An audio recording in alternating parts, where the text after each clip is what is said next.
pessoal. Hoje, no nosso GFUT Convida, estamos recebendo o Nadson Santana, doutor em Educação Física pela Faculdade de Educação Física da Universidade de Brasília, mestre em Educação Física pela mesma universidade, especialista em Educação Física Escolar, Ensino Superior e Gestão e Coordenação Escolar pelo Instituto Superior Ibituruna, de Educação Física, e graduado em Educação Física pela Universidade do Estado da Bahia, né?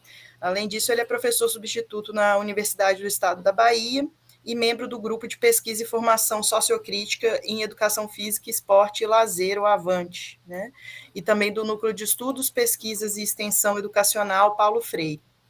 Desenvolve estudos sobre esportes educacional, educação física escolar e futebol a partir de uma abordagem crítico-dialética em interface com os seguintes temas, né? Bom, essa é a apresentação formal do Nadson, mas Nadson, fique à vontade para se apresentar do jeito que você quiser. E Marina. Oi? Só queria uma palavrinha assim. Claro, vai lá. Agradecer muito o Nadson e falar da qualidade da tese dele, né? Que eu tive o prazer de ser convidado para participar da banca, e eles, ali na UNB, sobretudo no Grupo Avante, vem aí se debruçando sobre algumas temáticas do futebol, né? Nós tivemos o trabalho do nosso amigo, infelizmente falecido durante o Covid, o Wagner, né? Matias Barbosa, um trabalho maravilhoso também, né? Dentro dessa temática. E eu acho que hoje é muito importante, né? Nós discutirmos o futebol dando uma perspectiva mais ampla, né? E o Nadson consegue fazer isso de maneira brilhante a partir de um determinado referencial, né? Mas faz com muito brilhantismo e nos ajuda a entender um pouco toda essa lógica da mercantilização, né? Disso tudo que vem assolando o futebol brasileiro. Então, muito obrigado pela tua presença. Muito obrigado pelo seu esforço aí. Graças a Deus deu certo, né? Podermos arrumar uma data e agradeço a todos que estão aqui participando, assistindo. Depois nós vamos abrir aí para um debate, um papo com o Nadson.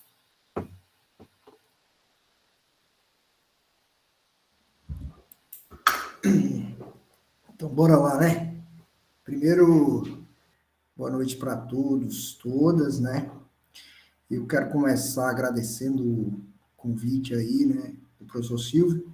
Dizer para o Silvio que eu me senti prestigiado e honrado com o convite, professor. E em função disso, eu quero te agradecer, né? Queria agradecer a Marina por esse esforço dela aí, não foi fácil. Eu acho que também preciso te pedir desculpas publicamente, Marina, porque não consegui te responder prontamente, né? Mas a gente tentou viabilizar esse encontro e não foi muito fácil. Eu vou começar, primeiro, fazendo um exercício que eu acho que é importante, embora também acho que é absolutamente dispensável, mas acho que para qualquer atividade dessa natureza, a gente precisa valorizar um pouco esses espaços, né? Eu acho que é um momento também de reconhecer, né, a importância de momentos, de espaços como esse, para que a gente possa consolidar os estudos sobre futebol no Brasil, para que a gente possa aproximar os programas de pós-graduação, para que a gente possa dialogar e construir, né, canais de diálogo que são importantes para o desenvolvimento dos estudos sobre futebol. Então, apesar de ser absolutamente dispensável, né, isso eu acho super importante a gente fazer.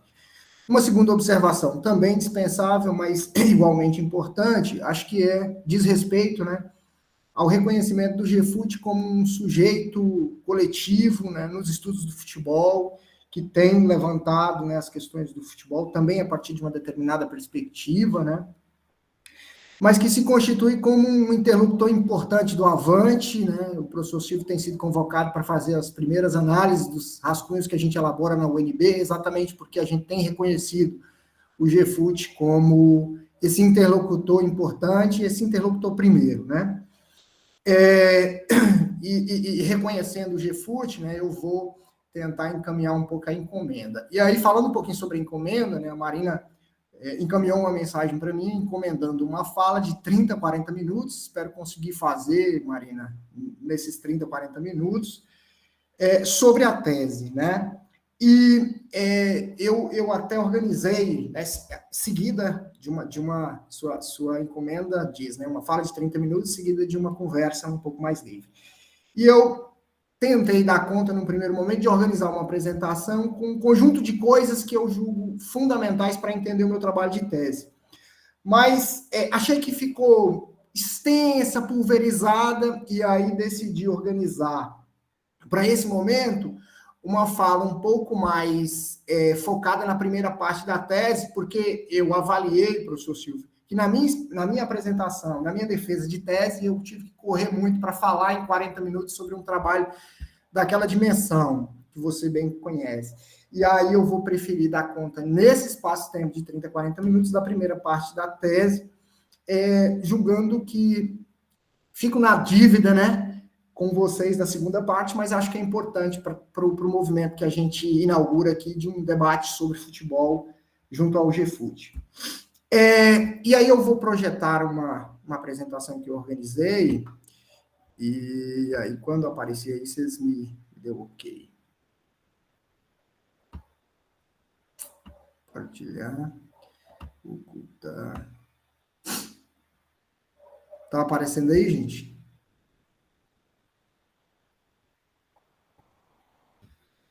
Alguém me dá um retorno aí, só para eu saber. Está sim. Está sim. Uhum. Sim. Tá, eu não consigo ver mais ninguém, então eu vou tocando aqui, qualquer coisa vocês me sinalizam aí, tá ok? Bom, o título da tese, né, Esboço da Crítica da Economia Política do Futebol, é um título de um trabalho inspirado numa obra, né, clássica do Engels e do Marx, né, que é Esboço da Crítica da Economia Política. No entanto, eu acho esse título bastante apropriado para o que eu faço, né, e para o que eu tento construir acerca dos estudos do futebol. E aí, meio que numa introdução, né, bem breve, eu gostaria de explorar alguns termos. Primeiro, essa ideia de esboço, né, que ela é muito cara para mim, gostaria que vocês tanto me ouvissem quanto lessem o meu trabalho, entendendo que se trata de um rascunho inicial, de um delineado inicial, provisório ainda, né, sobre a crítica da economia política, né, e aí do futebol. E aí eu acho importante discutir com vocês a ideia de economia política, porque ela não é uma questão, né, principalmente para quem não é economista, né, de domínio comum. E nesse sentido, acho importante vocês terem clareza de que a economia política diz respeito a uma ciência, né, e é uma ciência que estuda as relações sociais de produção, distribuição e consumo do conjunto dos bens produzidos pela humanidade, que, no contexto do capitalismo, são transformados, transmutados, né, em mercadorias.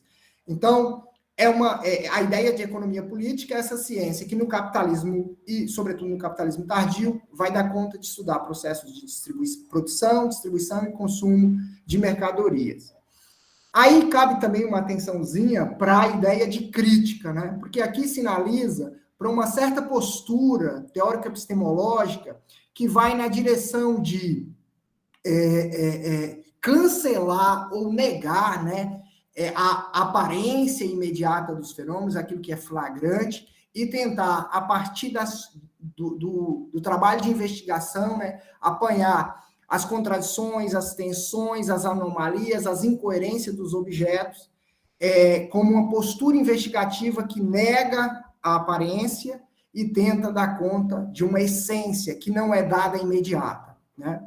Então, essas ideias são caras ao trabalho de tese e acho que é importante, principalmente para aqueles que não têm tanta aproximação com o debate da economia, ter acesso logo de partida. Bom, qual é a pergunta que movimenta essa tese, né? A pergunta que movimenta essa tese é o que tendencialmente está sendo o futebol espetáculo na sociedade tardo-burguesa?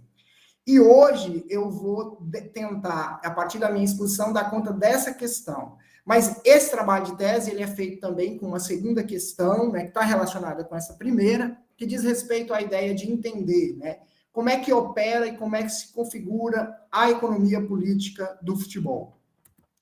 O objetivo geral vai também na direção de entender esses dois movimentos, né? Primeiro, aprender e explicar o futebol espetáculo nessa sociedade, né? Sociedade tardo-burguesa, e aqui a gente está falando de uma sociedade que se forma e se constitui a partir da década de 70 para cá, e também tem a pretensão de aprender e explicar a configuração e o comportamento da economia política, ou seja, repito, né, reitero, das relações sociais de produção, circulação e consumo, do futebol espetáculo enquanto uma mercadoria. Os objetivos específicos vão na direção de, primeiro, construir um painel geral tentando responder essa primeira questão, o que é tendencialmente, o que tem sido tendencialmente o futebol espetáculo. A segunda o segundo objetivo específico vai na direção de buscar entender a raiz histórica disso, e um terceiro objetivo vai tentar apanhar os elementos que permeiam, né, a produção, a circulação e a distribuição do futebol espetáculo enquanto mercadoria.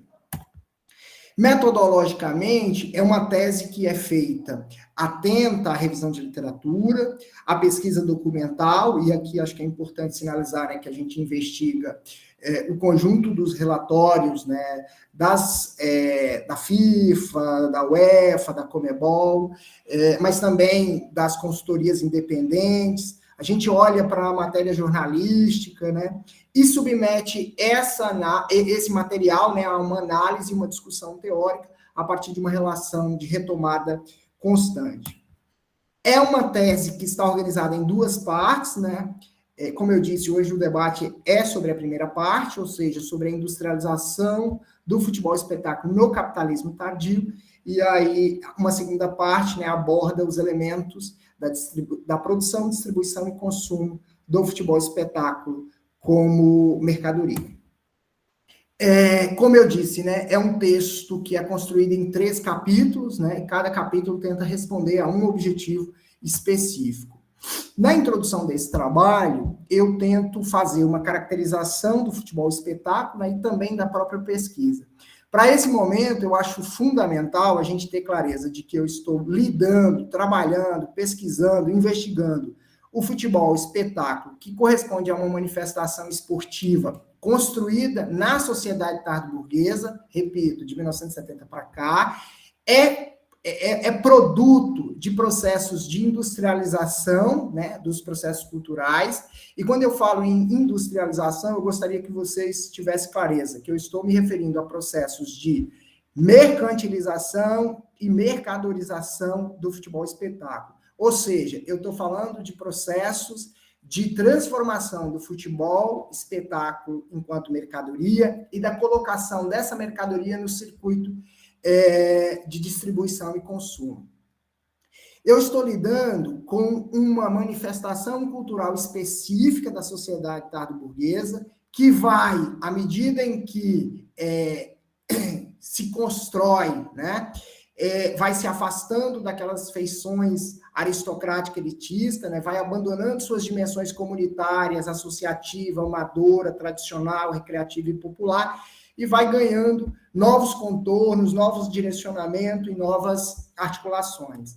E isso tudo em função de uma produção que se dá muito relacionada com a mídia, né, que se dá muito relacionada e produzida a partir de imagens, né, que são espetacularizadas e monetizadas, né, são espetacularizadas, mercantilizadas e mercadorizadas. Estou falando de um futebol que é produto de processos de desmaterialização da modalidade, no sentido de que ele é apanhado, né, e descolado da sua existência, da sua realidade material, né, e esse descolamento ele se dá sobretudo a partir das imagens, né, captadas aí pelos mecanismos do audiovisual e que são propagadas aí, emolduradas, acessadas, consumidas, né, reproduzidas por telas, por mídias, por tecnologias da comunicação. Esse processo todo, ele é um processo que vai construir uma relação social a partir de imagem e sons, né, e vai mudar um pouco o jeito como a gente se relaciona com o futebol, o jeito como as torcidas organizadas se relacionam com o futebol, vai mudar o jeito como o conjunto dos gestores vai se relacionar com o futebol, né? E essa relação nova, de novo tipo, ela é uma relação social mediada por imagens, né? E produto um pouco desse processo de espetacularização das imagens do futebol. Espetáculo, que é o tema sobre o qual, né, eu me debruço na tese. Ainda na introdução, eu tenho uma preocupação de tentar entender que contexto é esse, né, chamado de capitalismo tardio. E para isso eu vou tentar dar conta, inicialmente, de uma contextualidade, uma processualidade complexa, reconhecendo uma série de mudanças econômicas e culturais. Nesse momento, eu acho importante deixar claro que aqui eu estou me referindo, sobretudo, ao processo, né, de acumulação flexível, que ocupa o lugar de uma produção organizada, né, a partir dos referenciais do Fordismo e do Taylorismo, e vou também tentar entender as mediações desse novo modelo padrão de acumulação, no caso, a acumulação flexível, articulada a uma lógica cultural nova, né, que é a pós-modernidade, que é uma lógica própria do capitalismo tardio, um jeito particular de produção e de organização da cultura nesse contexto, que experimenta traços de digitalização, informatização, especialmente, mas não apenas. Aí, avançando um pouco para o capítulo 1, né, e sobretudo para essa primeira parte, eu penso que é fundamental que nós todos reconheçamos que, de 1970 até 1980, nós experimentamos uma fase inicial, que eu chamo de acumulação primitiva, né, do desenvolvimento do futebol enquanto mercadoria. Essa é uma fase inicial, né, é um momento primeiro, mas que os processos de industrialização, né, os processos de industrialização substantiva, eles só se desenvolvem a partir de 1980, o momento em que inaugura, né, uma nova fase do desenvolvimento, e essa nova fase de desenvolvimento está relacionada com uma série de elementos do contexto, dentre os quais eu queria chamar a atenção de vocês para o fato de que é nesse momento, né, em que os meios de comunicação experimentam, né, significativo desenvolvimento.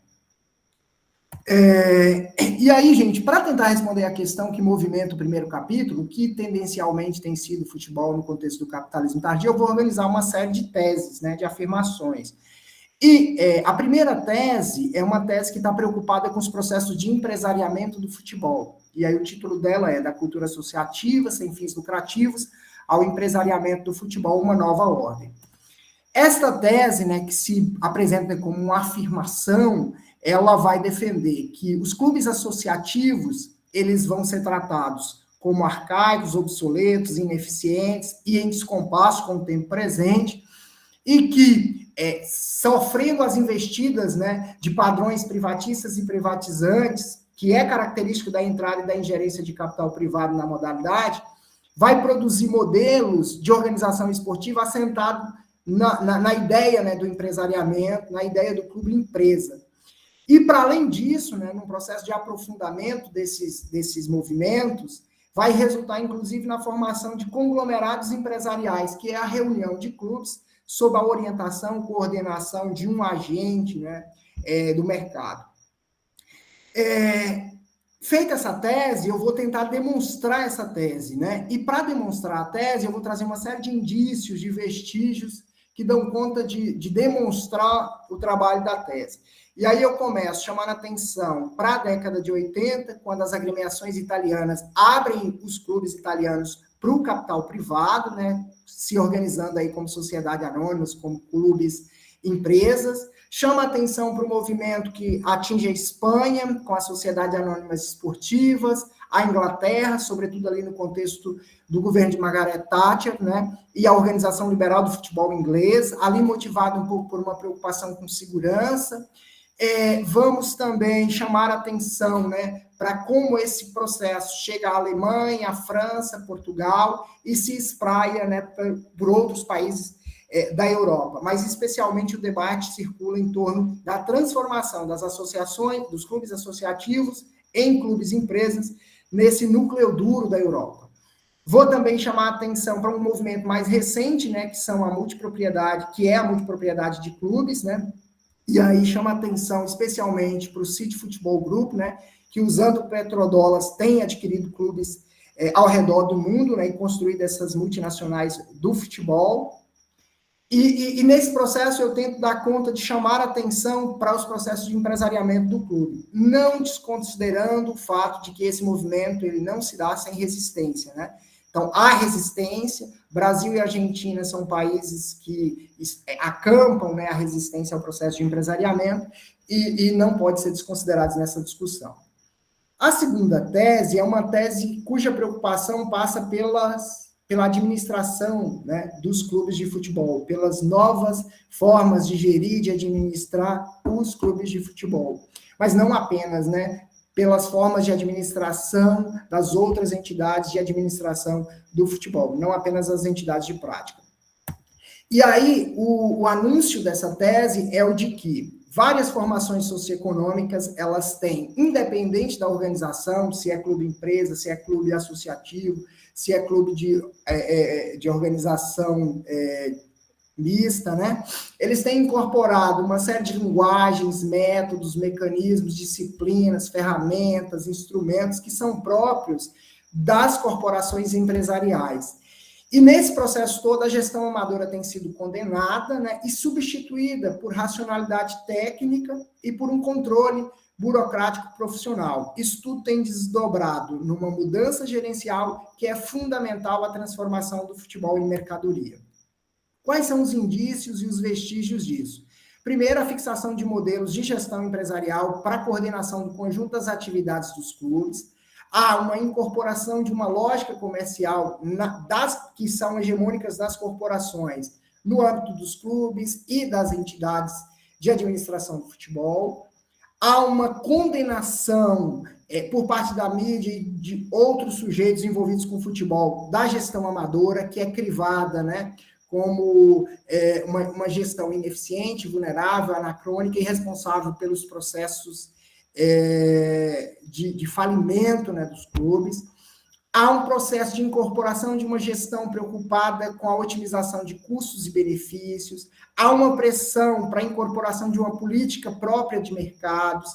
Há uma gestão das federações, confederações, ligas e clubes muito afinada com uma linguagem, né, com mecanismos próprios do mercado.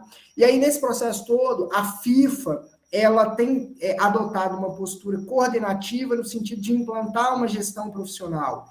E, para isso, ela tem aproveitado a experiência dela, né, com empresas de marketing, multinacionais diversas, com corporações de mídia e organização esportiva, para produzir, né, conhecimentos e coordenar esse processo de profissionalização da gestão das confederações e também dos clubes, apesar do histórico da FIFA, né, corrupta e etc.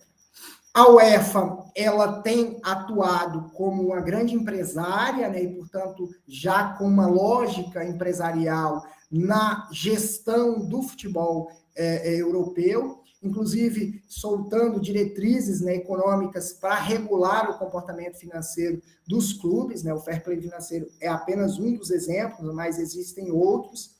A Conmebol é uma também organização que tem preocupado, né, a partir de 2016, pelo menos, a fazer uma reforma administrativa, sobretudo a partir do FIFA Gate, né? E esse processo ele acontece com certo descompasso histórico em relação à UEFA, em relação à própria FIFA, por conta da nossa condição periférica, né?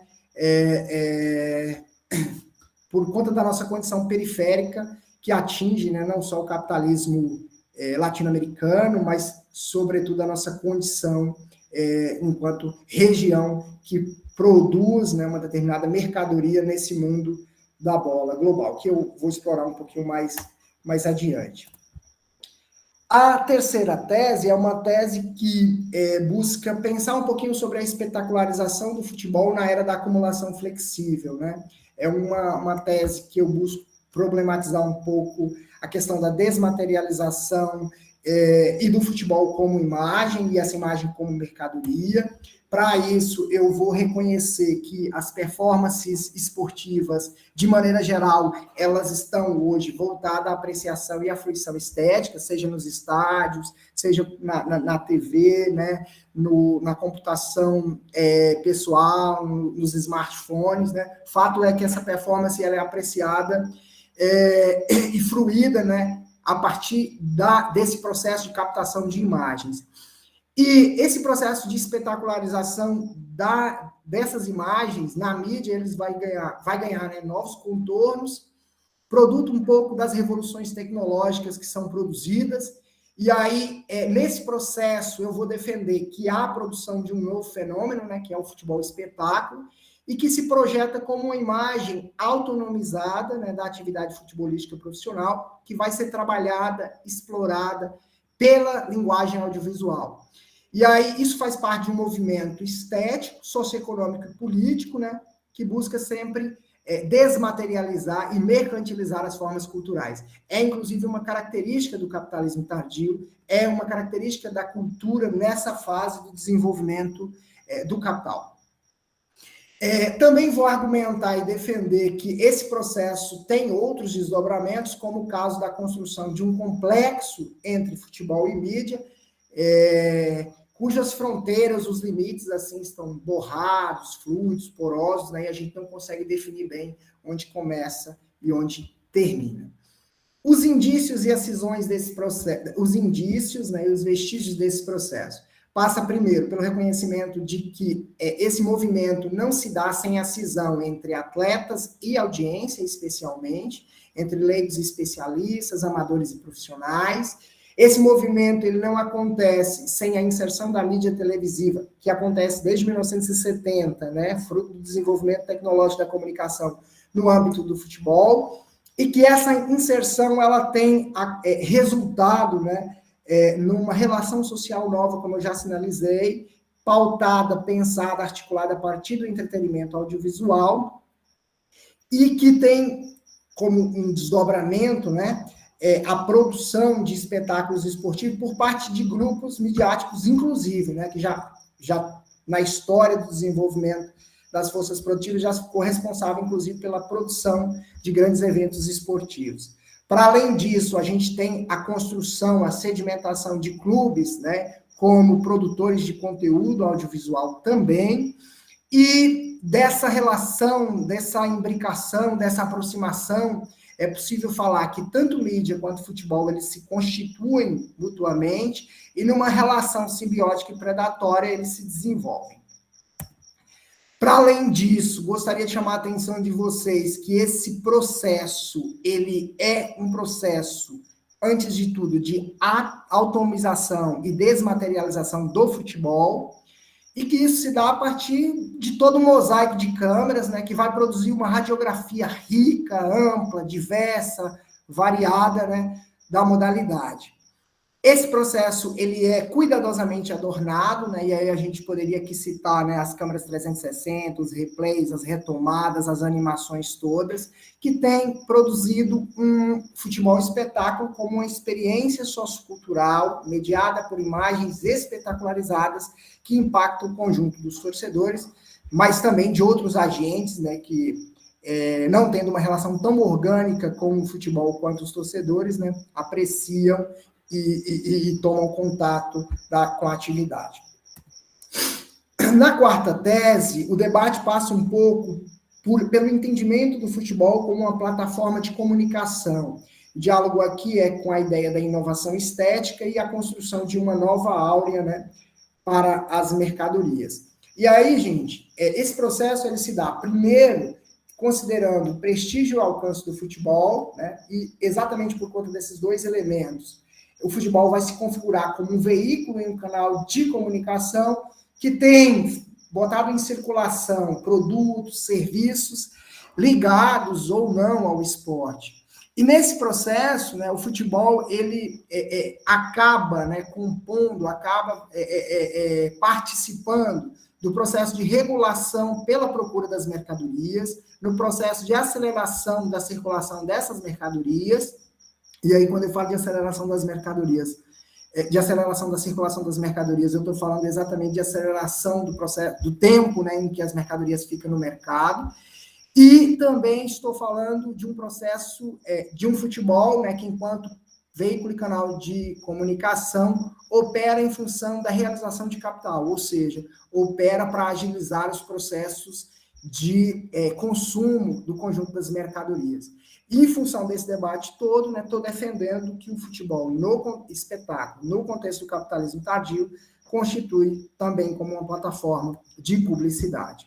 Quando eu falo em inovação estética, acho que é importante vocês pensarem que é um investimento da publicidade, que diz respeito ao investimento da publicidade, com foco na necessidade de arrebatar os consumidores, de criar fascinação em torno das mercadorias, desejos, aspirações, de despertar os indiferentes, os adormecidos em relação às mercadorias e criar necessidades de consumo.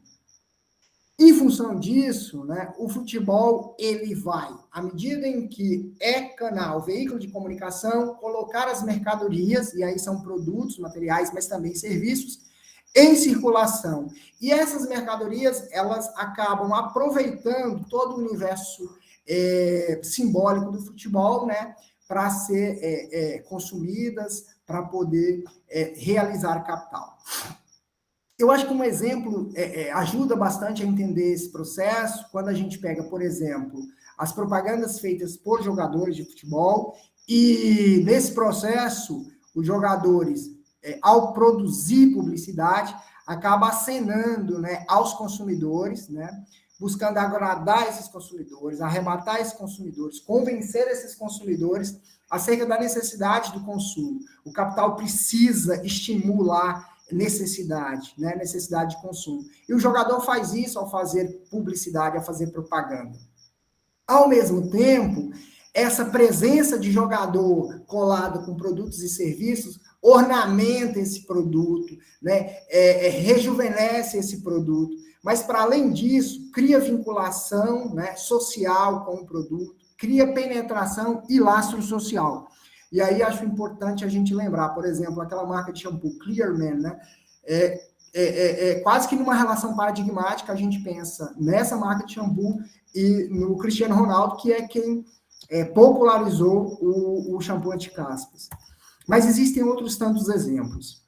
Sobre a quinta tese, o movimento aqui, a preocupação aqui é com a ciência e tecnologia, e aí o processo é de problematizar, pensar um pouco a construção de uma nova atmosfera cultural a partir da incorporação da ciência e tecnologia ao futebol, especialmente a incorporação de uma racionalidade técnica, científica, que acaba produzindo, no âmbito da cultura, processos de mecanização, informatização e cientificação, que são expressões da cultura no capitalismo tardio. Esse movimento todo tem resultado no alargamento da produtividade, e essa produtividade é resultado da abertura de laboratórios experimentais de pesquisa que tratam, tematizam as questões relacionadas à própria performance esportiva, mas não apenas, Esse processo tem valorizado o trabalho intelectual e a prática esportiva baseada em evidências, coisas bastante recentes no âmbito do futebol, e tem também viabilizado a incorporação de dispositivos tecnológicos, que criam uma estética própria, pautada especialmente na imagem, que expande o espaço-tempo da modalidade, criando uma temporalidade única, o que acontece no estádio não fica apenas naquele tempo restrito, ele consegue transitar a partir dos momentos que descolam do tempo presente para outros tempos e espaços, e viabiliza a onipresença dos telespectadores, que tendem a ser, pelo menos pelos resultados que a gente tem, tratados, tangenciados como mercadorias. Quais são os vestígios disso? Primeira coisa, é uma integração de trabalho intelectual à atividade cultural. Isso é próprio do capitalismo tardio. Esses processos de mecanização, automação, informatização e digitalização também são características do capitalismo tardio, que marcam a superestrutura, que marca a cultura nesse contexto e que dialoga um pouco com a forma de acumulação primitiva, de acumulação flexível, perdão. Nesse movimento, a gente precisa ter clareza de que a produção cultural ela é resultado da fusão de ciência, tecnologia e cultura, e que esse processo tem sido expresso a partir da incorporação de recursos técnicos, científicos, às atividades dos clubes, especialmente, mas não apenas dos clubes, né? As confederações, as federações, elas também têm incorporado ciência e tecnologia.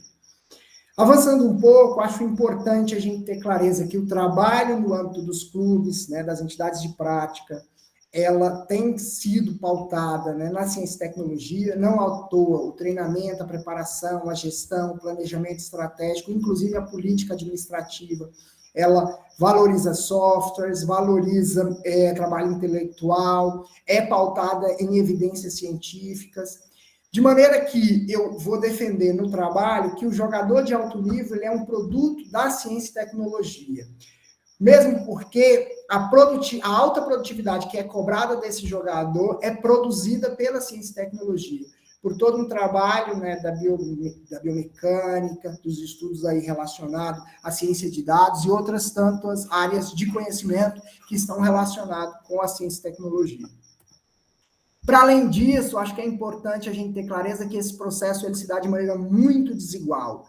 Enquanto existe a agremiação que emprega tecnologia e ciência de maneira bastante precária, limitada e insuficiente, há na outra ponta, né, entidades cujo funcionamento tem reclamado alta tecnologia e emergente fundamentos científicos, né, especialmente aí pensando nos grandes clubes europeus. E, por outro lado, tem aqueles clubes que, usando tecnologia em graus consideráveis, preservam também, né, frações importantes de trabalho não especializado, de trabalho amador.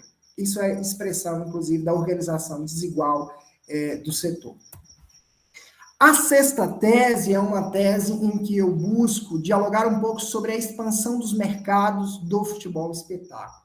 E aqui o debate começa reconhecendo que nós estamos falando de uma mercadoria global que rompe fronteiras locais, regionais, nacionais e continentais. E nesse processo vai adquirindo um caráter cosmopolita, né, que é expressão um pouco da gana expansionista do capitalismo na fase tardia. Esse processo todo, ele tem provocado a desterritorialização do futebol, né? Então a gente não consegue, em alguns clubes globais, localizar muito bem as fronteiras, né, locais, regionais, nacionais e continentais, já que eles passam a se constituir como uma modalidade, né, que transita internacionalmente e se configura como um bem cultural de natureza internacional popular. Para defender essa tese, eu vou reconhecer que esses processos são consequência da industrialização, da diminuição das receitas locais, ou mesmo da saturação dos mercados domésticos, e de uma corrida por marketing internacional.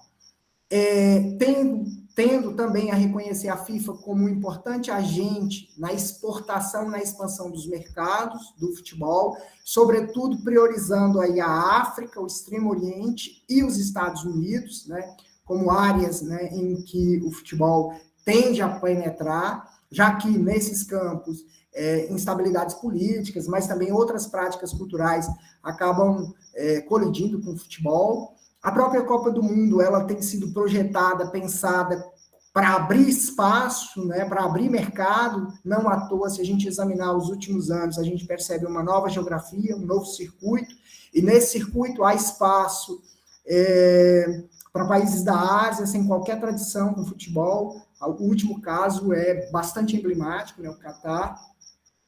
Mas, para além desse movimento da FIFA, os campeonatos europeus eles também estão preocupados com a internacionalização de seus produtos, de suas mercadorias, né?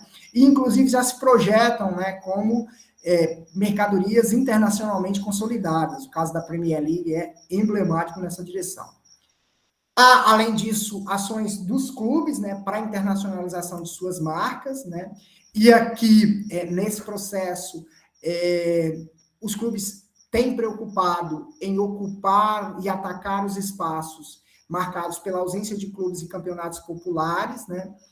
Mas, ao mesmo tempo, atacar espaços que têm uma massa populacional com poder aquisitivo e acesso aos meios de comunicação, e, por isso, há duas zonas, dois países, né, importantes nesse processo, a China e os Estados Unidos, são campos, né, de disputa, são campos de batalha nessa direção. E, para além disso, eu acho importante, sobretudo nesse espaço, entender que, desse processo de internacionalização do futebol, os torcedores eles vão se projetando, vão se constituindo como uma construção midiática e como um segmento social que, acessando imagens, acaba se organizando de maneira desterritorializada, né? Fora, longe do tribalismo que caracteriza os processos de torcer, né? Distante do apego ao lugar, aos rituais e, sobretudo, aos antagonismos locais em relação aos rivais. A sétima tese é uma tese cuja preocupação passa um pouco pela estrutura socioeconômica do futebol, né, buscando entender a natureza desigual e combinada dessa estrutura, né, pensando um pouco na lógica do centro e a periferia, e a afirmação, a tese que eu defendo, é a de que essa organização socioeconômica do futebol, ela se organiza como um sistema, esse sistema é um sistema de trocas, de produção constante, correspondente e complementar, né? É um complexo integrado em escala internacional, de natureza desigual e combinada, que vai comprometer as economias desenvolvidas e subdesenvolvidas. Esse processo, ele espelha com particularidades a divisão internacional do trabalho, né? Formatando uma região central e uma periferia. Os indícios e os vestígios desses processos vai na direção de apontar que há um centro e uma periferia e que esse centro e essa periferia está assentada, essa formatação ela está assentada no poder econômico dos clubes e das ligas globais. E aí, para que vocês possam entender um pouco sobre a ideia do centro, acho importante deixar claro, delimitar espacialmente esse espaço, essa região, né? Nós estamos falando particularmente da parte ocidental da Europa, particularmente de um núcleo duro constituído por Inglaterra, Espanha, Alemanha, Itália e França. E, de outro lado, existe uma grande periferia global, né? Com graus variados de subordinação e dependência, né? Que compreende a porção leste da Europa, a América toda ela, a África, a Ásia e a Oceania. E aqui vocês poderiam perguntar, e os outros países, né, da parte ocidental da Europa, Bélgica, por exemplo, Portugal, né? Nós estamos considerando que esses países, né, eles também fazem parte dessa grande periferia global do futebol. Mais à frente, eu acho que isso fica mais claro para o grupo. Bom, ainda sobre indícios e vestígios, né, é importante deixar claro que essa divisão, ela tem uma raiz estrutural, né, ela está relacionada com a divisão internacional do trabalho, com a forma como a economia global ela se organiza, e esse processo, no caso do futebol, ele tem levado as agremiações, né, especialmente a da periferia, a se especializar de maneira desvantajosa no mercado mundial. É por isso que Brasil, Argentina, Gana, Costa do Marfim, por exemplo, está priorizando a formação, né, o desenvolvimento de atletas, que é uma produção arriscada, incerta, especulativa, inclusive improvável em alguns casos, de alto risco, né, e absolutamente desvantajoso do ponto de vista da organização do futebol. Por outro lado, as agremiações do centro, elas estão preocupadas, né, e organizadas para produzir uma determinada mercadoria que se projeta no mundo, né, de maneira vantajosa e também valoriza o caráter imperialista, né, desses países do centro no mercado mundial. É em função disso que esses países eles têm optado, inclusive, por terceirizar a produção de atleta, embora ainda preserve essa produção de atleta, essa qualificação no âmbito das suas agremiações, mas dessas agremiações a gente pode pensar clubes, né, da Inglaterra, da Espanha, da França, da Itália e também da Alemanha.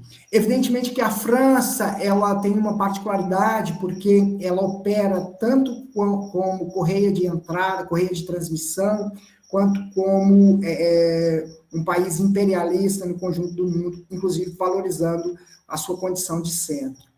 E aí, eu gostaria de destacar que nessa organização toda da economia mundial, das estruturas socioeconômicas, nós vamos ter clubes focados na produção de espetáculos, né, que tem alto valor agregado, clubes focados no desenvolvimento de jogadores, que tem baixo valor agregado, inclusive altamente incerto, e agremiações focadas em espetáculos e formações de atleta, ou seja, que tenta administrar e conjugar essas duas preocupações. Fato é que esse todo, ele se articula, né, na medida em que as agremiações da periferia produz mão de obra qualificada, de alto nível, para ser explorada no contexto das agremiações de centro, e consome a sua produção, né, como espetáculos esportivos, né, que circulam, né, mundo afora. Então, esses aspectos dão conta, né, da natureza desigual e, sobretudo, da natureza combinada dessa dinâmica, né, socioeconômica que impacta todo o sistema socioeconômico do futebol. Esse processo todo precisa de zonas de acesso, né, da periferia ao centro, precisa de espaços de triagem, precisa de correia de transmissão, e quem exerce esse papel, né, é Portugal e Bélgica. Há autores que vão entender que Portugal e Bélgica fazem parte de uma semi-periferia, né? Eu discordo dessa ideia, faz parte, de fato, da periferia, embora com um grau, né, menor de dependência e subordinação em relação ao conjunto dos demais. O mesmo acontece com o Brasil, né? Ele também faz parte da periferia, mas tem um grau de dependência e subordinação menor se comparado à Argentina, Uruguai, etc. A França, ela também tem esse papel de correia de transmissão, né? Como ali um espaço de triagem, uma escola, um estágio, né, onde os atletas passam um período, passam por um teste para conseguir alçar a condição de jogadores das outras ligas europeias. A oitava tese é uma tese que dialoga um pouco sobre a desterritorialização da força do trabalho, né? E a preocupação aqui é com a Europa como um grande centro, né, de atração dessa força de trabalho. Essa é uma tese em que eu estou muito preocupado com os processos de migração da elite laboral, né? Reconhecendo que a migração é uma característica particular do futebol espetáculo no contexto tardio do capitalismo, é uma atividade corriqueira, porque acontece, né, nas janelas periodicamente, mas é uma atividade absolutamente espetacularizada, sobretudo quando envolve, né, grandes estrelas, e faz parte de um processo dinâmico, multifacetado e multidirecional, que tem marcado, né, os processos de mundialização do futebol espetáculo. Né? Deixa eu tomar água. Que tem marcado a mundialização do futebol espetáculo. Sobre os indícios e os vestígios desses processos. Né? Primeiro, o reconhecimento flagrante de que nós temos equipes mestiças, né? Equipes multiétnicas, metalinguísticas e multiculturais, sobretudo nos grandes clubes europeus, que a migração dos atletas, ela não é um dado, não se manifesta, não ocorre de maneira compulsiva, mas tampouco ela se dá de modo voluntário. Isso porque os atletas, eles se constituem como uma mercadoria, mas é uma mercadoria que tem vontades, né? E aí essa mercadoria, ela não pode circular de maneira compulsiva, mas também ela não circula segundo sua vontade, né? Existem travas, barreiras importantes nessa migração de jogadores. Esse processo, ele demandou liberalização, abertura econômica, né? Mas também a configuração de rotas de migração da periferia ao centro. E dessas rotas, eu acho importante para esse momento aqui, deixar claro que existe uma malha migratória bastante estabelecida, né? E que ilustra um pouco, inclusive, desse caráter desigual e combinado da economia política do futebol. E aí, chamando a atenção para a primeira rota, né, e é a maior, inclusive, ela se dá entre os países europeus e tem sido chamada, né, de um fluxo norte-norte, né? que se dá ali, sobretudo, entre os países europeus do núcleo duro da economia política do futebol. Existe uma rota também com fluxo bastante extenso, né, que se dá na direção sul-norte, né, os países da América do Sul e da África acabam mandando, né, enviando jogadores para a Europa. Existe uma outra rota sul-sul, e aqui essa rota sul-sul, ela está concentrada na América Latina, né, em que Brasil, Peru, Argentina, Bolívia, Paraguai e Uruguai acabam fazendo trocas de jogadores, né? Existe uma outra rota também no sul-sul, que diz respeito ao tráfego, à migração entre os países da África, né, em que o Egito e a África do Sul se constituem como destinos, né, principais de jogadores de outros países, de outras nacionalidades da África. E, por fim, uma rota importante, que inclusive trouxe jogadores importantes para o Brasil, né, que é a rota norte-sul, quando os jogadores em fim de carreira, né, retornam da Europa aos países do Sul. Foi uma rota dessa que trouxe, por exemplo, Vidal para o Flamengo. A nona tese e aqui é a penúltima, viu, gente? É uma tese em que eu estou preocupado com a concentração e a centralização de recursos no futebol, e para dar conta de destrinchar essa tese, eu vou defender que os clubes, né, já profissionalizados, eles vão se organizar enquanto empresas, né, comprometidas, tanto econômica quanto desportivamente, né?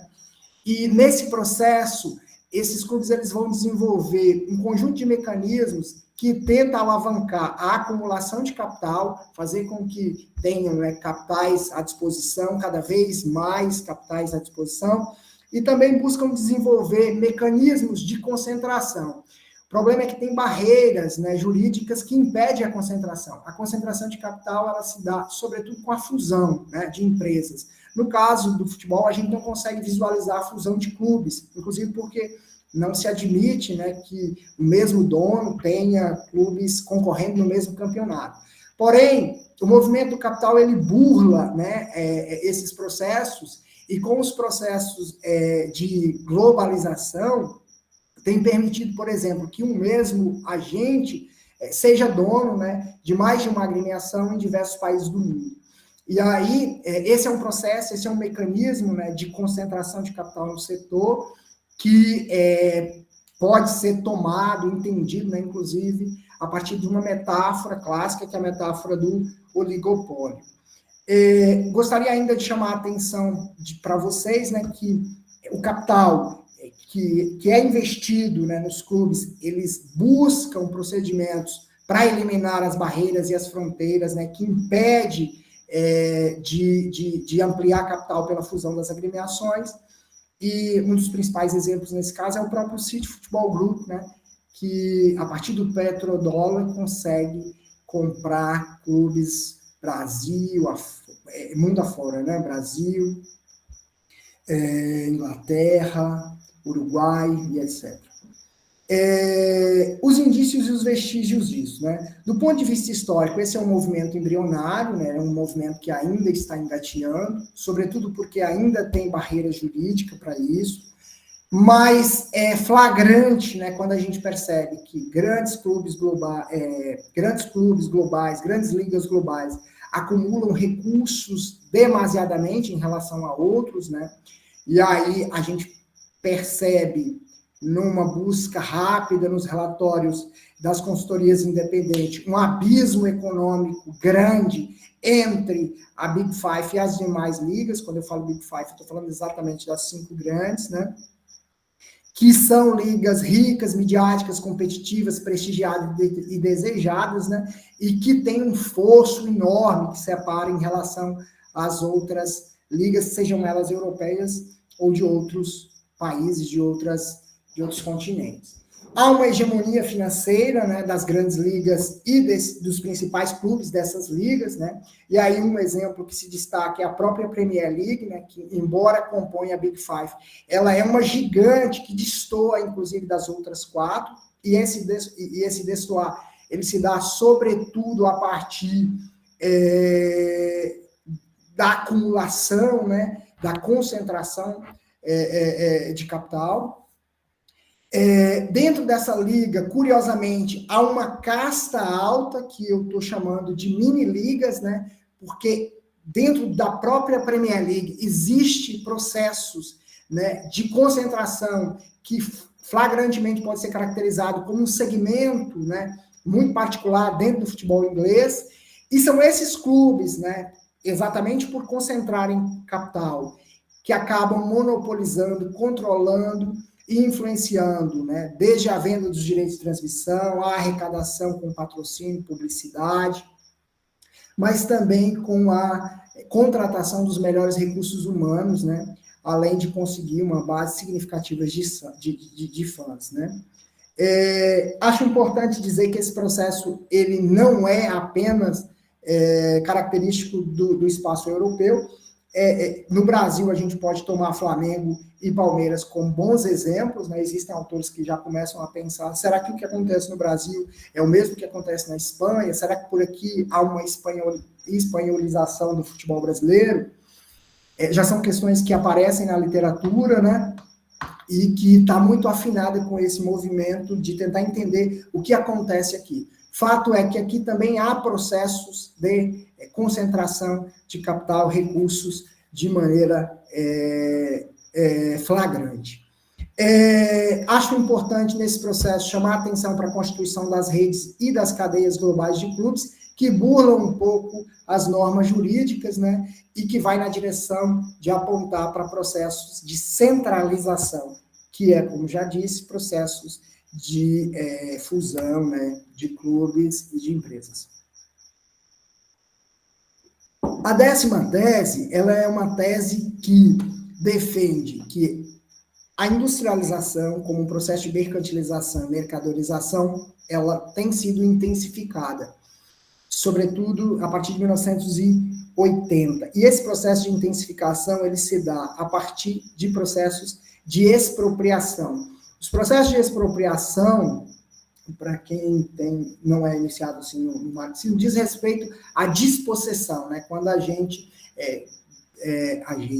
quando o capital, né, expropria, cria cercamentos, impede a propriedade,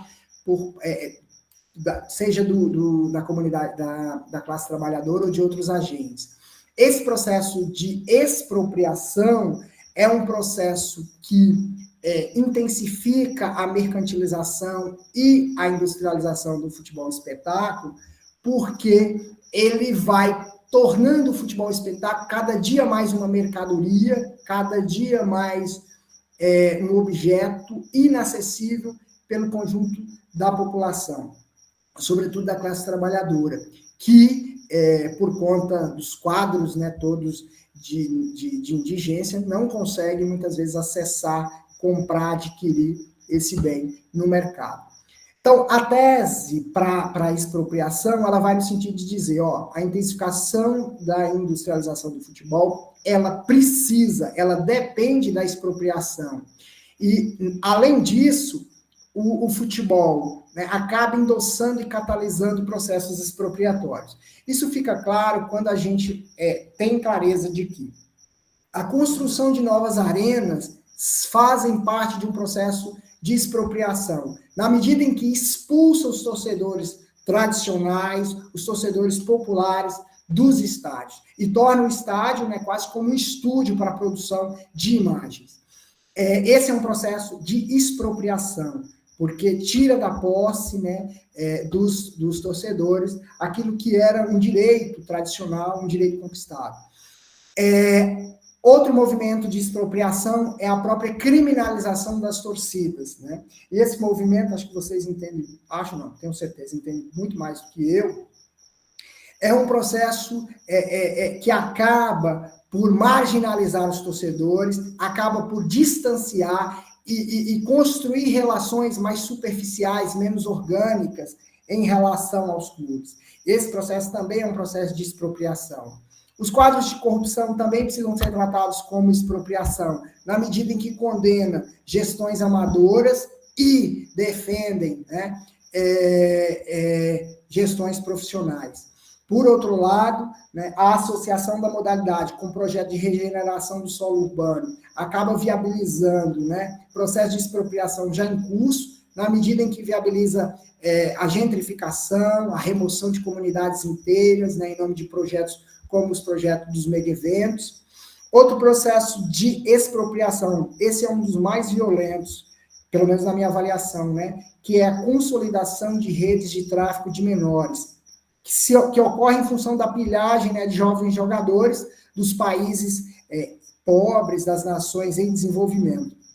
E aqui existem relatórios, né, fundamentando esse processo, mostrando como que isso é um processo de expropriação do futebol nacional, na medida em que coopta, né, jovens jogadores a fim de produzi-los, né, como grandes mercadorias, colocarem no mercado e deles lucrarem com sua comercialização.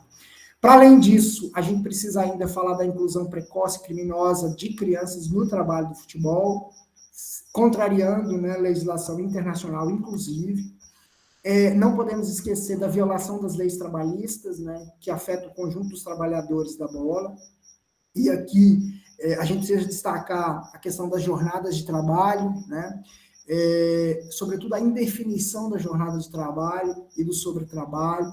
A gente precisa considerar que muitos desses trabalhadores laboram, né, à margem da rede de proteção social e previdenciária.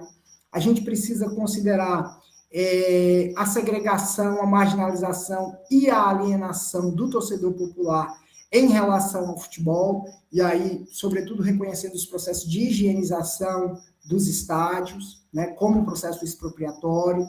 A gente precisa considerar a implantação de mecanismos que aprofundam a exclusão, e aqui eu queria chamar a atenção para o encarecimento dos bilhetes, para o encarecimento dos ingressos, né?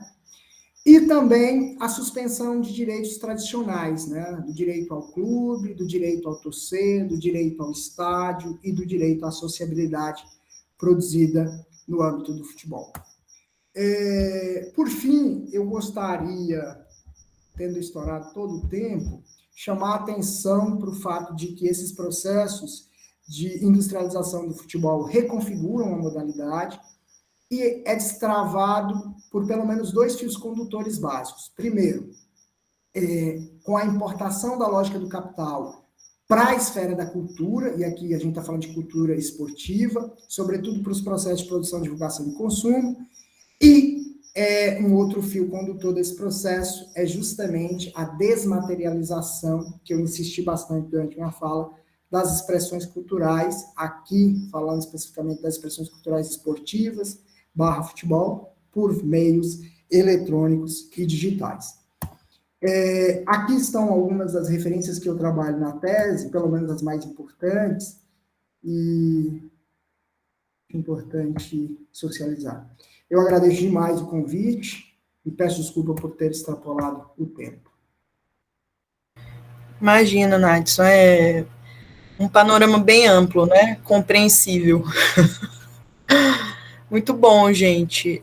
Vocês têm questões? Ixi, nossa, já temos o TJ,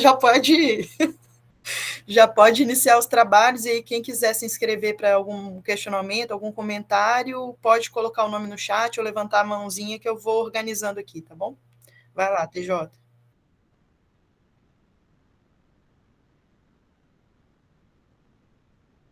Pô, TJ, acabou com o meu discurso aqui, todo. Foi sem querer. Então vai o Luiz, né?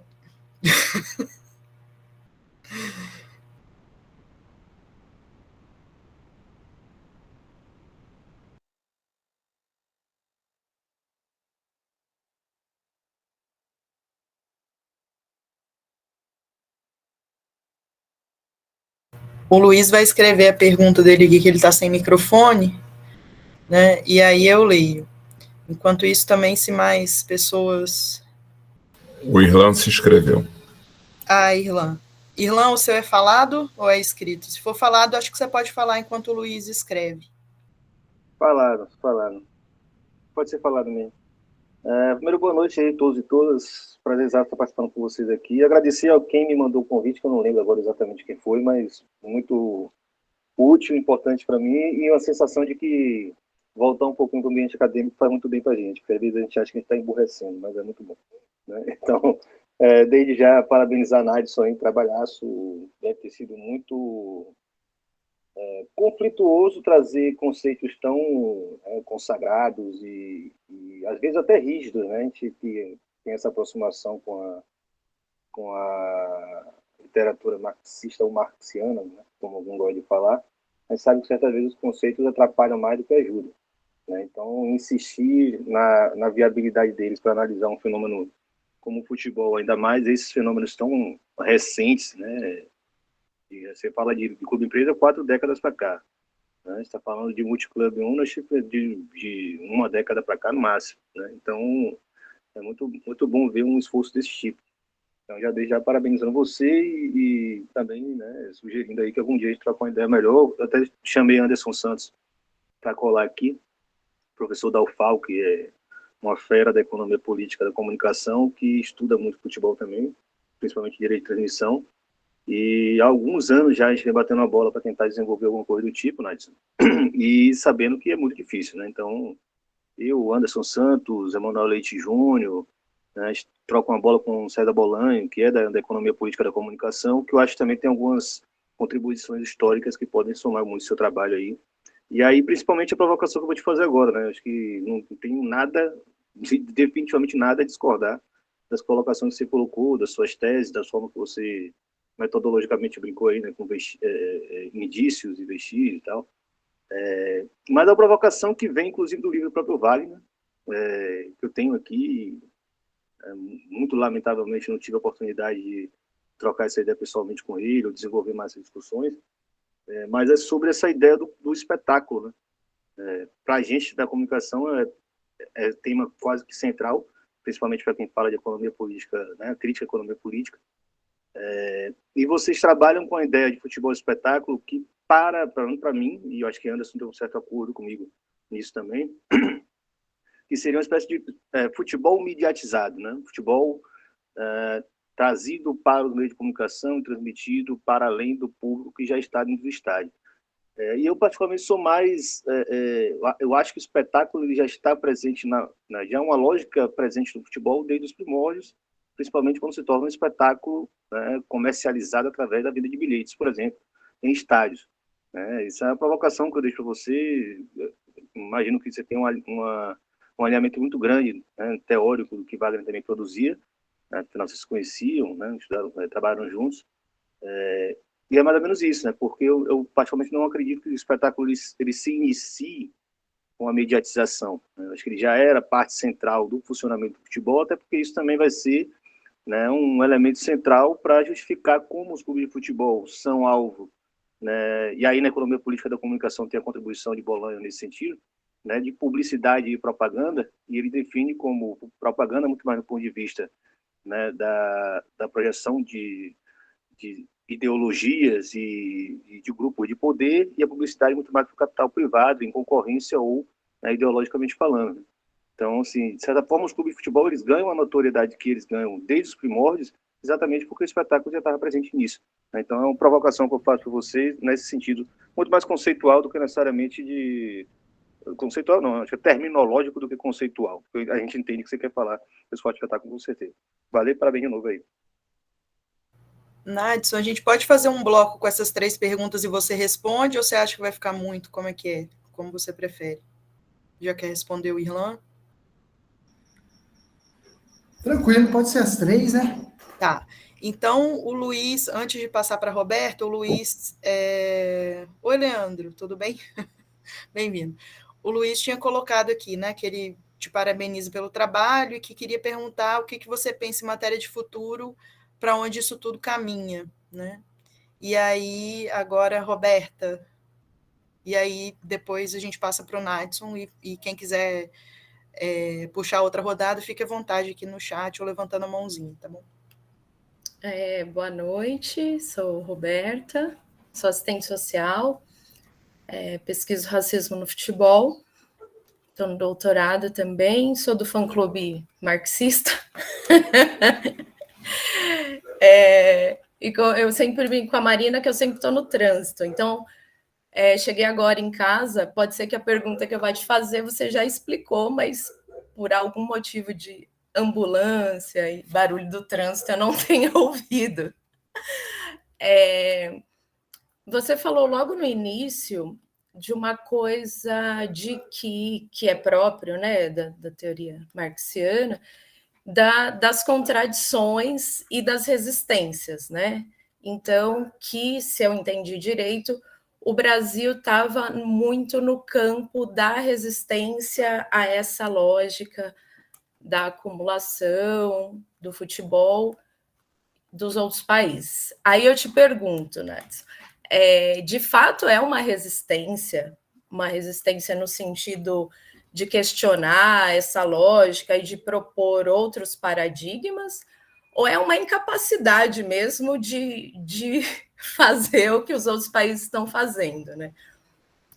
Falando enquanto torcedora santista, teve a votação recentemente da SAF, e eu fui uma das 96 que votou contra, do resto de todos os sócios que votaram, né? Então, assim, tirando os 96 antifascistas do Santos, acho que ninguém mais votou contra esse processo de empresa e etc. E eu não consigo enxergar, mas é uma pergunta mesmo, como é que você coloca essa questão da resistência, que tipo de resistência é essa? E, para não dizer que não falei das flores, é importante destacar que, pelo menos no Brasil e países africanos e mesmo países europeus, a questão do racismo e da mercantilização estão fundamentalmente ligados, né? Não dá para falar de mercantilização, principalmente da infância, né, da criança e adolescência, sem falar dos processos de racismo que isso envolve e da lógica que compreende os corpos negros como mercadorias e como naturalmente aptos ao futebol, né? Então, se um menino branco ele pode escolher ser jogador, um menino negro é quase que seu destino de vida ser um jogador. Acho que é isso. Obrigado, viu, Nadson? Estou na mesma linha do Irlan, não tenho nada a discordar. Fiquei muito feliz de você ter vindo aqui hoje e parabéns pela tese.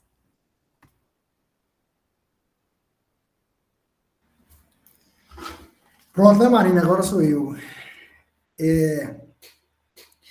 Bom, nunca tinha trocado nenhum tipo de comentário com o Irlan, e eu já tinha lido algumas coisas dele, e tentando dialogar um pouco com o que você levanta, Irlan, eu tive a infelicidade de, já no final da tese, tomar contato com a tese do Bolanho, né? Inclusive, na segunda parte da tese, se o Silvio recorda bem, ali eu vou dialogar com a economia política da comunicação, e uma das referências que a gente lança a mão na segunda parte da tese é exatamente Bolanho, né? Eu tenho pleno acordo contigo, e talvez na pressa e na preocupação de atender ao tempo, eu não tenha feito essa observação que é, assim, capital para compreender a espetacularização do fenômeno, né? Entendo, como você, né, que o processo de espetacularização do futebol ele é anterior à mediatização do futebol, né? E eu começo defendendo a tese da espetacularização, chamando atenção para isso, mas vou na direção de apontar que, a partir de 1980, especialmente, com o desenvolvimento tecnológico que apanha os processos de mediatização, o futebol ele ganha novos contornos, novos adornos, né? E que isso produz, qualifica, aprofunda um pouco essa relação e essa espetacularização. Então, a gente faz essa distinção lá, tenho pleno acordo com a abordagem que você faz, e te agradeço, inclusive, por essa oportunidade de chamar a atenção desse aspecto que, por um descuido, talvez, eu não tenha tido tanta felicidade em abordar. Mas aqui, lá, não tenho a menor discordância contigo, você está plenamente correto, e eu já estava ciente disso, inclusive, porque Fernando tinha feito uma abordagem comigo nessa mesma direção. E aí, gente, para quem não conhece, né, o Fernando é o meu orientador, foi meu orientador, né, no doutorado. Acho que a gente precisa fazer jus aos orientadores, exatamente porque é os primeiros interlocutores, né, com quem a gente primeiro estabelece a interlocução, né? Depois aí vem o Silvio, vem o professor da USP, que também participou da banca, o Pedro, o Marcelo Prone, mas o primeiro é o Fernando, né? E aí, o Luiz pergunta para onde isso tudo caminha. Luiz, a gente tem uma interpretação de que essas teses, elas são apontadas, né, são apresentadas como o presente e o futuro, entendendo que é uma tendência, né? E se não tiver um movimento, né, contra a tendência, né, esse processo ele tende a se consolidar, né? Então, assim, eu acredito que a espetacularização, a mercantilização, a industrialização do futebol, ela vai se aprofundar. A despeito dos processos de resistência, a despeito de todo o movimento que tem sido construído no mundo para tentar conter. E por que eu acredito e defendo essa tendência, né? Porque a gente não visualiza, pelo menos no horizonte, uma mudança de rota. E não dá para pensar que esses processos podem ser contidos num determinado Estado-nação. Eu acho que uma pergunta semelhante a essa o professor Silvio me fez na defesa, né? E eu chamava a atenção que é difícil conter esse processo, porque ele não é um processo que toma conta do Brasil apenas, mas ele é um processo que está penetrando, né, todo o conjunto, comprometendo todo o conjunto do sistema mundial, né, colocando atribuições e determinações para o conjunto das organizações futebolísticas de todo o mundo.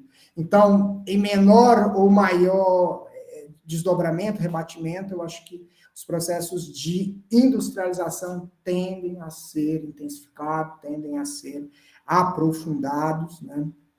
E, infelizmente, os movimentos de resistências a esses processos que disputam o futebol e que impedem a consolidação desse processo, penso que não terá força para conter. Apesar disso, né, eu me coloco ao lado daqueles que defendem o futebol, né, como um bem cultural, como um direito social, e, portanto, estou do lado daqueles que espera, né, um outro desfecho. Mas, assim, fazendo um diagnóstico um pouco mais frio e com os dados com os quais eu lidei, eu tendo a pensar que esse processo ele vai, nos próximos anos, se aprofundar. E levando em consideração, sobretudo, que de 1980 para cá, esse processo ganha uma dimensão, um aprofundamento muito grande, né? E aqui, Luiz, eu fico preocupado de fazer essas considerações, porque a gente, às vezes, quando pensa no futuro, acaba fazendo exercício de futurologia, mas tentando olhar para o que eu acessei. E embora minha expectativa não seja essa. Para a Roberta, eu queria te agradecer também pela questão, né? E aí, assim, eu vou só contextualizar um pouco o que eu disse, porque eu não sei se eu fui feliz na exposição. Quando eu falo de Brasil e Argentina na resistência, eu estava discutindo exatamente a questão do empresariamento, né, dos clubes de futebol. E apresentei lá, né, como que esse processo, surgindo na Itália, né, ele ganha a Europa, né, e depois ganha o mundo, né, ganha o mundo, sai da Europa. O clube empresa é uma realidade no Brasil, na Argentina e em outros espaços, muito embora o Brasil e a Argentina estejam do lado daqueles que resistem ao processo de empresariação, ao processo de empresariamento dos clubes. E aí, eu acho que essa resistência, ela precisa ser contextualizada, e sua questão me permite essa contextualização. Essa resistência, para mim, ela não é uma resistência politicamente consciente e atrelada a uma ideia de futebol como bem cultural, patrimônio da humanidade, né, que deve ser democratizado, etc. Não estamos falando desse tipo de resistência, mas estamos falando de um grupo que resiste porque entende que ocupar os espaços da gestão amadora desses clubes confere status social, e é em função de proteger um pouco esses status, essa condição, esse prestígio social, que essa resistência ela está configurada. E aí acho que sua questão me permite fazer essa contextualização. Há resistência. As razões não são as mesmas que nos movimentam, mas ela existe, e ela existe muito em função do poder político, né, que as agremiações esportivas, enquanto entidades associativas, dão a um conjunto de gente que está pendurado nessas agremiações. Então, é uma resistência, mas não uma resistência política consciente, e coerente com os movimentos de democratização do futebol enquanto bem cultural. Movimento da SAF, acho que você estava contextualizando. Tenho concordância contigo, né, que as crenças raciais, as questões raciais, né, estão imbricadas diretamente com esse processo de industrialização, mas não tenho condição de desenvolver satisfatoriamente, e aí espero ler seu texto para poder dar conta disso aí. É isso, Marina. Conseguimos fazer uma segunda rodada. Alguém quer se inscrever? Fernando, pode falar, Fernando. E aí, depois do Fernando, vou eu. Se alguém mais quiser complementar essa rodada, pode se inscrever também. Olá, prazer. Sou o Fernando. Queria agradecer a exposição do Nadson e o próprio espaço do GFUT também. Diferente da rapaziada de alto nível, sou só um estudante da graduação comum mesmo. Mas o meu questionamento é o seguinte. Você traz teses gerais sobre vários aspectos do que tu chama de economia política do futebol, digamos assim, e tu já entrou em contato com a economia política da comunicação também, que vai de caminho, etc. Eu queria saber se a gente consegue usar essas teses para enxergar processos em outras escalas, porque quando a gente tem essas leituras maiores, por exemplo, tu tem contato com Harvey, então, para mim, que é um geógrafo, é uma leitura meio que obrigatória para a gente. Ele trata muito de escalas gerais, mas quando a gente vai tratar de outras escalas do local, às vezes a gente fica com medo de lidar com esses mesmos conceitos. Por exemplo, eu quero estudar desigualdade do futebol no Brasil, de como eu enxergo esses ciclos, mas eu tenho medo de expor essas teses. Então, você acha que é possível usar essas teses gerais para a gente enxergar o específico e depois entender essas especificidades? Ou é melhor entender o processo como um todo mesmo? Dando continuidade aí, sem querer, eu acho que a minha questão, não sei nem se é uma questão, um comentário, enfim, se conecta um pouco com o ponto trazido aí pelo Fernando, né? É interessante que, sim, como você trouxe um panorama bem amplo, né, Nadson, a sua tese, ela tem uma amplitude, né? Eu acho que cada um vai em pontos que tocam a partir das suas vivências de pesquisa também, né? Isso é muito legal. E eu fiquei pensando aqui a partir dos jogadores, né? Então, tem uma questão muito contemporânea, assim, que eu acho que se entrelaça um pouco também com o que o Irlan disse, enfim, que é até que ponto, como essas fronteiras estão cada vez mais solúveis, né? A gente não consegue, como na época do Marx e de outros marxianos, marxistas, enfim, anteriormente, delimitar muito as coisas, né? Na medida que a gente se relaciona com mídias, a gente conversa com inteligências artificiais, né? O que anteriormente a gente chamava de mediação, na atualidade a gente tem, né? Assim, tem um componente relacional que é muito mais, que para mim está em outro lugar, né? Que eu penso ele em outro lugar, enfim, né? E eu fiquei pensando muito nessa questão do jogador como produto, que você trouxe, obviamente, é um ponto dentro de toda a amplitude, né, que você trouxe.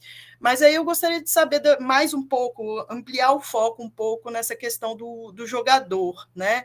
Até que ponto a gente consegue, e eu fico pensando não somente na questão dos jogadores, mas também ao falar de centros e periferias, né, que a gente consegue recortar tanto esse lugar, sabe?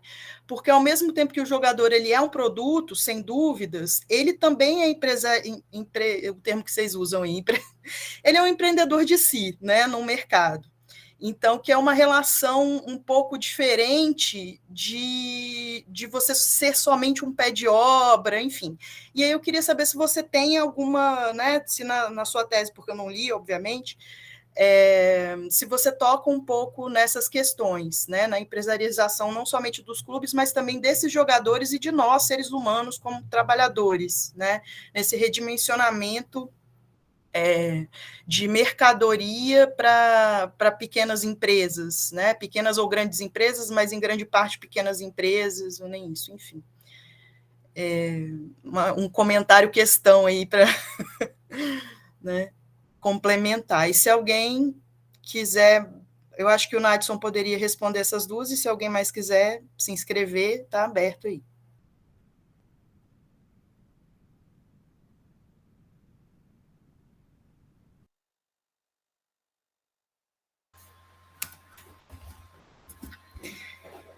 Marine Fernando Marino. Eu não sei se eu compreendi bem a questão do Fernando, né? Mas, assim, eu vou tentar te responder, Fernando, a partir do que eu consegui apanhar, né? Não necessariamente responder, né? Mas conversar contigo. Você me pergunta se com essas teses, né, é possível fazer mediações com escalas gerais, se é possível, né, pensar as questões específicas, né? E aí, cara, eu acho que essas teses, elas são afirmações muito específicas, que tenta apanhar determinações que atravessam o futebol, né? Penso que há mediações possíveis, né, com outros processos, com outras coisas, de fato há, mas, assim, se você for no meu trabalho de tese, você vai conseguir olhar para essas 10 teses e perceber que elas apanham determinações, apanham características, apanham nuances muito específicas do futebol, produzido, né, talhado, construído nesse contexto particular de 1980 para cá. Então, penso que pode sim abrir margem para outras afirmações, para outras mediações, inclusive porque o referencial permite esse diálogo, essas pontes, mas penso que até as teses, né, que eu elaboro, elas tratam de uma questão específica, né? E essa questão específica ela está muito demarcada. O futebol, espetáculo, em um determinado contexto histórico, né, que tem essas características, que tem essas determinações. Mas acredito que seja possível, inclusive, pelas possibilidades, né, e pelas amarrações com leituras e interpretações de outra ordem, né, dá para fazer, sim, aproximações. Mas acredito que o meu trabalho é um pouco desse movimento, né, de olhar para o futebol e entender, a partir de um referencial, evidentemente, né, aquilo que ele se apresenta, aquilo que se expressa, né? Então, aqui há mediações, digamos assim, com categorias mais universais. Não sei se eu te respondo bem, Fernando, mas eu acho que é por aí. A Marina, acho que me coloca numa questão assim, me coloca nas cordas, né? Porque essa questão, Marina, do jogador, eu estou convencido de que se trata, no âmbito das relações comerciais de produção, de um produto, de uma mercadoria comprada e vendida, só que essa mercadoria ela é de um tipo especial, ela é de um tipo muito particular, né? E aí a gente precisa considerar que essa mercadoria ela tem vontade, ela também é sujeito da ação, e sendo sujeito, tem aí possibilidades para empreender, né? Para se fazer, para se planejar, para se organizar. Mas estou convencido, né, de que se trata de um produto, de uma cadeia produtiva mais ampla, há clubes investindo na produção de atleta, e é lamentável, né, que esses atletas ainda jovens sejam tidos, né, como coisas, né, colocados para serem vendidos, né, a posteriori, comercializados a posteriori como coisas. Porém, o processo de produção, né, desse trabalhador em especial e das relações que se estabelecem, me parece que aproxima esse jogador, de fato, de um produto, de um mercado, né? Aliás, essa é uma indústria que produz jogador de futebol, espetáculo, audiência, né? E esse espetáculo ele se dá tanto no estádio quanto na TV, né? E aí o jogador, ao mesmo tempo que ele vende a mão de obra dele, né, para poder dar conta de produzir os espetáculos esportivos, ele também é vendido e trocado como coisa, né? E nesse processo, Marina, a agência, né, do jogador, ela também é limitada, né? Então, assim, não dá para a gente pensar que é voluntário você se constituir como jogador e chegar aos clubes da Premier League, né? Se não é compulsivo, chama atenção. Esse processo também não é voluntário. Mas você tem razão, que não dá para a gente pensar que essa mercadoria, jogador de futebol, ela é semelhante a um objeto, né? A uma bola, um tênis, né? Pelo contrário, né? Há uma pessoa aí e há, inclusive, limites jurídicos, né? Que tentam digamos assim, não diria harmonizar, mas pelo menos suavizar os conflitos que são produzidos em torno dessa ideia, né, de pessoa, mais uma mercadoria. Aí eu acho que você me faz uma questão assim mais de ordem teórica, né? Me questiona mais assim do ponto de vista teórico, me aperta mais do ponto de vista teórico. Considerando para você, né, que as fronteiras estão solúveis, que os processos estão mais fluidos, né, e menos definidos, né, se eu não estaria, claro que você não usou essas expressões, né, se eu não estaria incorrendo aí numa tentativa de enquadrar, de apanhar um processo sem considerar essa característica solúvel, essa característica flexível. Nesse sentido, eu te diria que não, né? Eu acho o movimento, né, inclusive a partir do próprio Marx, é de tentar compreender esses processos como resultados de múltiplas determinações, né? E aí, quando a gente olha para esses processos, por exemplo, a definição de centro e periferia, a definição de jogador, tentando lidar com múltiplos processos. Evidentemente que, como pesquisador, a gente não apanha tudo, né? Mas apanha aquelas determinações mais gerais, aquelas determinações mais significativas. E, nesse sentido, eu acho que a gente opera até bem, né? Considera até bem essas novas configurações e novos arranjos que estão colocados para o conjunto dos fenômenos sociais, né? Penso que a gente está atento a isso, né? Mas evidentemente que é um processo desafiador, né? Você apanhar todas as determinações, e evidentemente que não é nem proposta apanhar todas as determinações, é apanhar aquelas que são mais gerais e mais significativas para a constituição dos fenômenos sociais. Por hora, acho que é isso que eu tenho para lhe responder, Marina. Obrigada, muito bem respondido, Nardes. Pri está falando aqui que precisa se retirar. Tchau, Pri. Alguém mais tem alguma questão, algum comentário? Eu acho que foi muito bom, né? A Roberta estava fofocando aqui comigo no privado de que esses momentos são muito potentes, né? Do GFUT Convida, porque é justamente essa conversa que rola a partir dos trabalhos que é o mais, né? Assim, é um dos pontos mais interessantes e que a gente não tem oportunidade de fazer sempre, né? Então, tem sido muito legal essas experiências. Luiz, você quer falar alguma coisa? Pode digitar aí.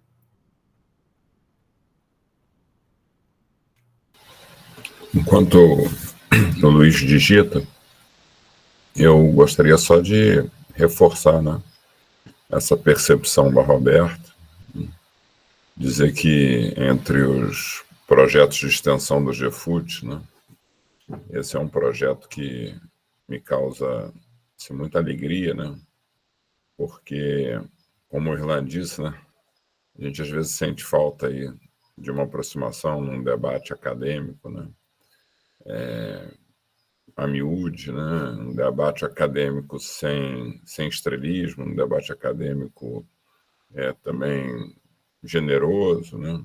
E independente das concordâncias ou discordâncias, né? Com as opções teóricas ou metodológicas, né? Há um avanço significativo aí nessa reflexão, né? Acerca disso que nos une, no caso aí, o futebol, né? Então, depois da tua defesa, Nádio, a primeira coisa que eu fiz foi conversar com a Marina, né? E com a Renata, que também estava à frente aí desse projeto do GFUT Convida, dizendo que a gente tinha que te convidar, né? Porque eu entendo a sua tese como extremamente potente, forte, né? Desafiadora, né? Porra, um trabalho, né, imenso, assim. E é isso. Te parabenizar, te agradecer mais uma vez. Vamos aguardar o Luiz.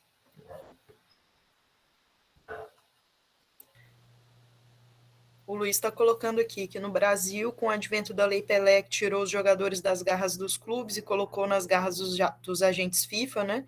Que cada dia trabalham com meninos mais novos. Como que você avalia essa mudança?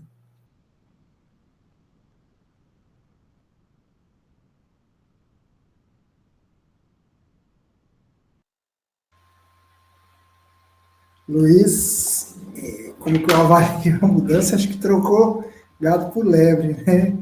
Mudou, mas não mudou, permaneceu. As relações, elas são aí, ganham contornos de legitimidade na medida em que, né, tem uma agente que se aproxima um pouco da ideia de empreendedor que a Marina levantou, mas penso que as relações, né, elas melhoram na medida em que as relações servis, né, que prendia o clube e semelhava quase que uma relação de escravidão, pelo menos do ponto de vista jurídico, não existe mais. Mas a gente tem notícias de coisas absurdas que acontecem entre os agentes e esses meninos, né, que não têm condição, muitas vezes, de entender de processo jurídico, assinam coisas absolutamente condenáveis, porque exploram, né? Então, assim, eu acho que a gente precisa de mais Estado para poder dar conta de pensar os contornos desses agentes FIFA, sobretudo protegendo esses meninos daqueles agentes que têm condutas, né, bastante lesivas. Acho que é essa a resposta. Acho que na tua pergunta você já sinaliza, né? Parece que é trocando 6 por meia dúzia.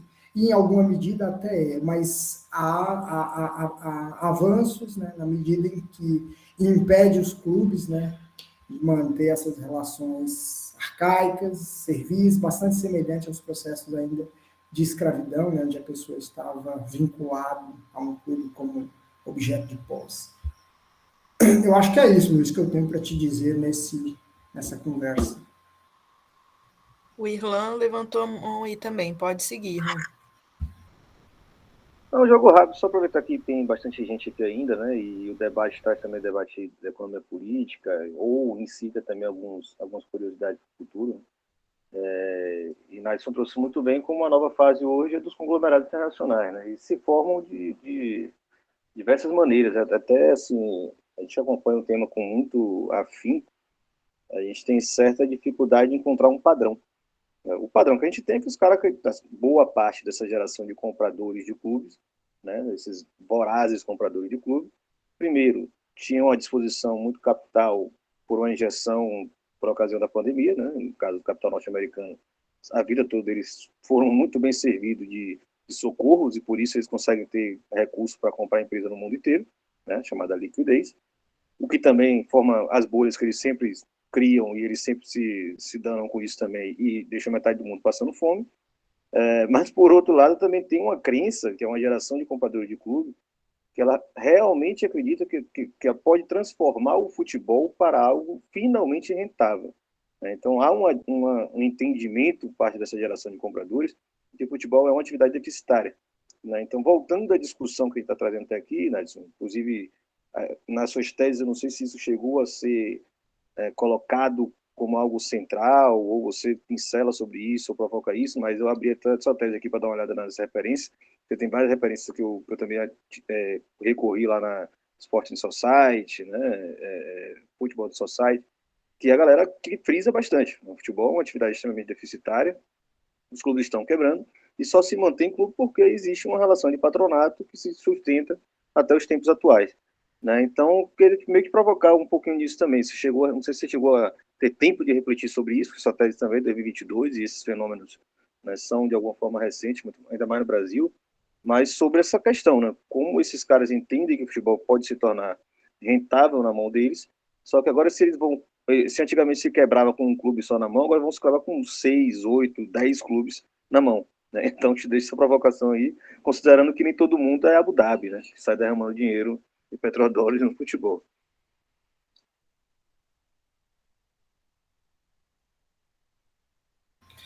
Essa é uma questão que a gente tenta olhar na tese, né, para entender como é que esse processo de acumulação do futebol, mas aí é um debate que eu faço na segunda parte da tese, né? Na primeira eu fico tentando entender mais essas determinações de empresariação e para a própria organização, né, do futebol, empresa, tentando entender como esse processo ele se assemelha bastante à ideia de um oligopólio, que burla um pouco os processos, os mecanismos, né, jurídicos que impedem a fusão de clubes e tal, mas a gente não avança, né, para essa leitura, para essa possibilidade que se abre, né, de pensar os clubes, né, como de pensar a ação desses agentes, né, que compram, que adquirem clubes, como maximizadores de lucros. Né? Embora eu trate disso na segunda parte da tese, chame atenção também para a própria dificuldade, né, dos clubes em fazer capital e para a organização desses clubes do ponto de vista da acumulação de capital. Mas aí já é um debate que eu faço na segunda parte da tese, né? Um pouco diferente do que você me pergunta, porque a gente está tentando entender os processos de acumulação de capital, a construção das mercadorias, né? E nesse sentido, a gente também defende, né, que os clubes têm um modelo, uma formação, uma organização socioeconômica diferente das empresas, né, stricto sensu, né?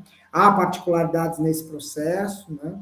E aí a gente dialoga um pouco, inclusive, sobre essa condição deficitária, entendendo que a questão dos déficits e, sobretudo, das dívidas, no meu trabalho, uma das últimas notas que eu escrevo é sobre as dívidas, elas fazem parte, né, de uma organização da própria economia política do futebol. Então, não é uma questão que depende de gestão, não é uma questão que está relacionada com mecanismos ineficientes, mas está muito mais relacionado com processos da própria economia política do futebol, né, que se baliza, né, por dívidas, que se organiza a partir de dívidas e que precisam, né, exatamente do que se chama, né, de patronato para poder permanecer de pé. Acho que a segunda parte da tese dá algumas pinceladas, mas não atende a sua demanda.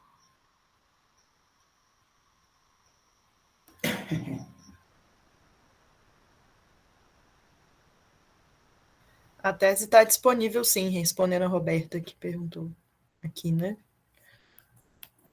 Está disponível, né, Nadson? Lá no... Eu até estava olhando ela aqui. No repositório da UNB, eu tenho certeza. Agora, boa leitura, Luiz. Leia, porque quando a gente faz, a gente espera que alguém leia, né? Né? Para isso que... E aí, como eu fiz na pandemia, né, e aconteceu a tragédia lá com o Wagner, eu falava assim, será que eu vou terminar? E será que terminando alguém lê esse negócio? É um trabalho, mas enfim, bom saber que alguém vai ler e poder reconstruir a partir do que a gente construiu. Legal, Nadson. Bom, acho que a gente pode encerrar, né, gente? Ou alguém tem... Até mais, Leandro. A gente pode encerrar por hoje. Agradecer demais ao Nadson, acho que foi muito legal. né? Valeu a pena a espera. O suspense criado foi correspondido à altura, né? E é isso, estamos aí, né, para outros diálogos futuros, outras conversas, né? Obrigada a todo mundo que esteve aqui também. Nos vemos no próximo mês, né? Fiquem atentos aí às chamadas para o próximo GFUT Convida. Nadson, obrigado. Um grande abraço para todo mundo. Meu professor, obrigado. Fica à disposição, viu?